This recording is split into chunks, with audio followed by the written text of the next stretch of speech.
and welcome to Setting Up Your Town Package Stage 2. Now Stage 2 really is more of a quick information piece than an actual proper stage, but we start again at the CMS page here. We log in with your details that you've been given, as we did in the first video, and we'll be presented with the same screen. What we're going to show you here very briefly is a precursor really to using your app editor. So if we click on the big orange button, we're taken into the admin hub that we've seen before here. We're going to talk about all these ones as we said in separate videos, but this one here, the app editor. A lot of you guys are eager to jump in here and set up the apps very quickly, and obviously very usefully so, because they're a great marketing tool for your town when they're up and running properly. But one very important point to make is that when you log in to the app editor here,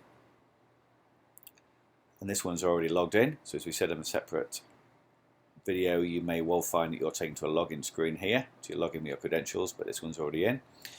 The point of this video really is to overcome an issue or a question that a number of towns have made to us, which is why can't they edit all aspects of the app from this app editor? Now the reason for that is that what you can edit here is the aspects of the app that are unique to the app. So in other words, bits that don't appear on the mobile website or anywhere else. And they are things like info tier, around us tab, walkthrough and so on, if you're looking down here. The way to tell is as you look down on this first page, so we're on this functionality block here, if you look out of the 3 blocks, functionality, content and appearance. If you look down here, this tells you whether the tab is active, but this tab function here tells you what it's about or what it's doing. Now if you look down to any of these, info tab, around us tab, walkthrough tab, these are all unique to the app. Home tab, loyalty tab, GPS coupon. Now you'll notice I skipped these two, website tab, website tab. Look down, we see any more? Yes, website tab and website tab.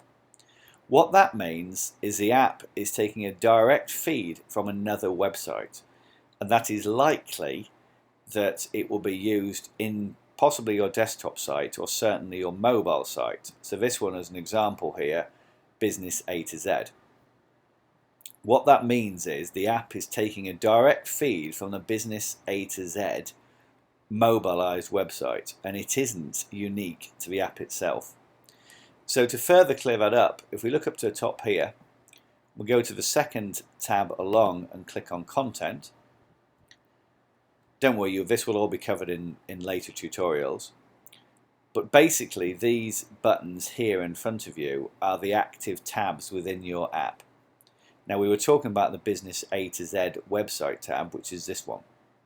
So if we click on that, it will take us to the editor, but what we will find here, and this is the important point of this video tutorial, is that all we have is a very simple box. If you scroll down, there's very little content here. All it says is add new website view and you have one website. What that is saying is that that tab, the business A to Z, is taking a link purely from another website for this one tab. So if you click on the edit button here, the box will open up in front, and what you will find, it just says URL here. There's a name of it here, but basically URL. And what that is doing is it is taking a link purely from a separate URL or a separate website. You can't edit that directly in any other way. If you want to edit your A to Z directory, we've got a separate tutorial on that and show you how to do it, but it isn't through the app. There's a number of others like that, deal coupons and a couple of others that you need to access through your front page CMS. So in other words, back here, you will access that through this page here, and we'll talk about that in a separate tutorial.